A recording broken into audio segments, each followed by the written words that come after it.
All right. Hello, everyone. Welcome. Thanks for coming out. Today, we'll be talking about a proposal that came out in February of 2014.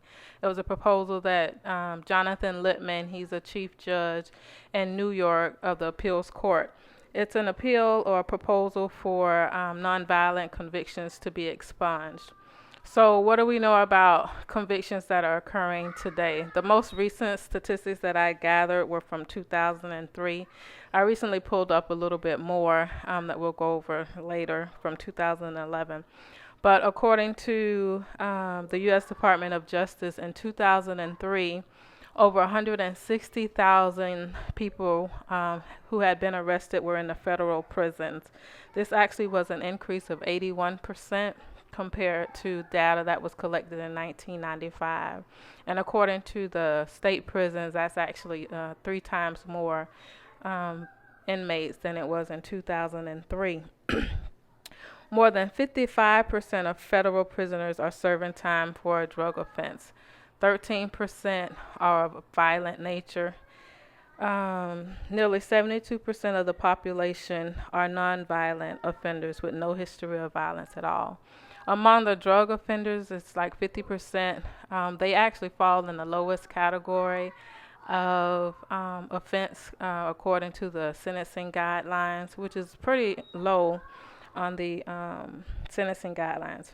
So what happens when the offenders are being released from prisons? Most people that are coming out of prisons, they've already had some type of goal of going out and getting a job. And that's usually, according to some of the reports that I've seen, one of the first things that they attempt to do. But of course, because of their records, it's difficult for them to obtain a job. According to the corrections department, one of the studies conducted by them in 2004, about 30% of adult offenders released from state prisons are actually rearrested within 6 months of being out. And then that actually increases to about 67% after 3 years. So you can see that that's a large percentage of people that are being released. It's over half that are going back into the prison systems within a short period of time. According to the Bureau of Statistics, there's actually 2.3 million Americans that's incarcerated. In 1997, roughly about 38% of state and federal inmates, they didn't have a high school diploma or a GED. Many of them actually lacked work skills, so even if they had the high school diploma or the GED, they've never had a job. So they didn't have the work skills to go out or the qualifications that most employers looked for. And then, interesting enough, I found out that a lot of people that are actually incarcerated suffer from some type of mental health illness, some substance abuse themselves. And according to the Bureau of Statistics, about 283,000 people that are actually incarcerated actually suffer from some type of mental health issue. Um, of course, there's the law that also prohibits ex-felons from certain occupations and prejudice that many employers may have because of those that have been arrested. According to one of the studies that I researched, Halser and Raphael, they stated that more than 70% of employers in the private sector actually refuse to hire ex-offenders.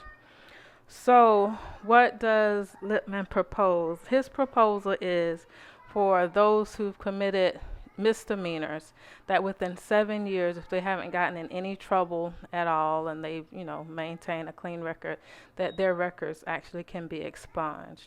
So what does that mean, the expunging? That means that if you apply for a job, the employer, they no longer see those records, so they can't hold that against you. If you're a felon and you haven't committed any violent crimes, then that waiting period is 10 years. But it's pretty much the guidelines are still the same.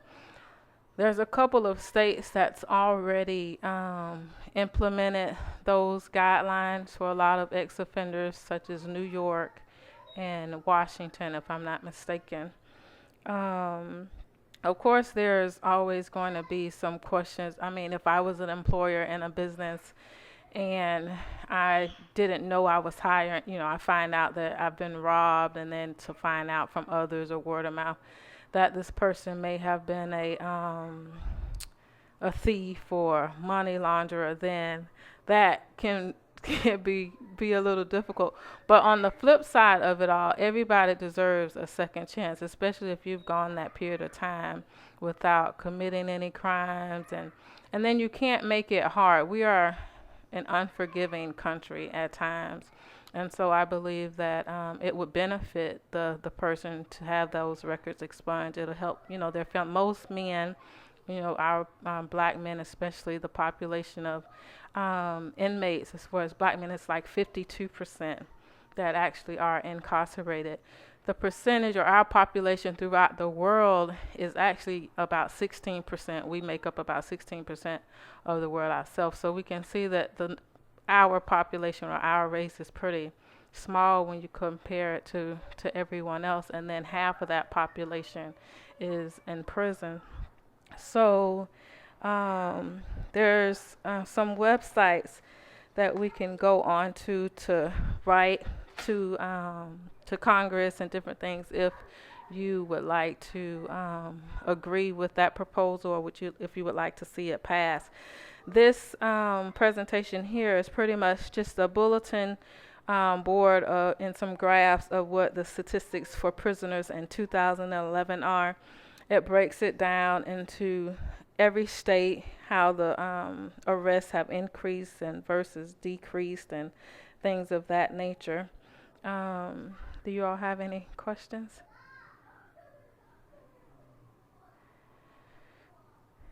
No questions? Do you guys think it would be something like, if it was a proposal that they wanted to actually put into law, do you think it would be something that you all would vote for? Yeah. All right. Is there anything I could have done as a speaker to deliver the proposal to you all differently? Yeah. Great. I did. Good. Thank you. What about you, honey? Nothing. All right. Yeah. Yeah, I think so too. I wanted to look into that too. Yeah. You know how they have because like you were saying about even though people have the high school diploma, but they still can't get a job because they don't know how to get a job. Right, because they don't have the work experience. So they still don't even have to fill the application out.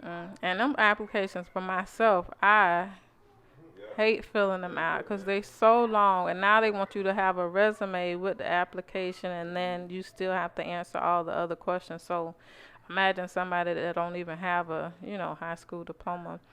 So I thought it, because I didn't know anybody even thought about expunging other than the people who've been convicted of crimes. I didn't know like legislation, different judges or anybody was trying to fight to get that taken care of. So it was interesting to me.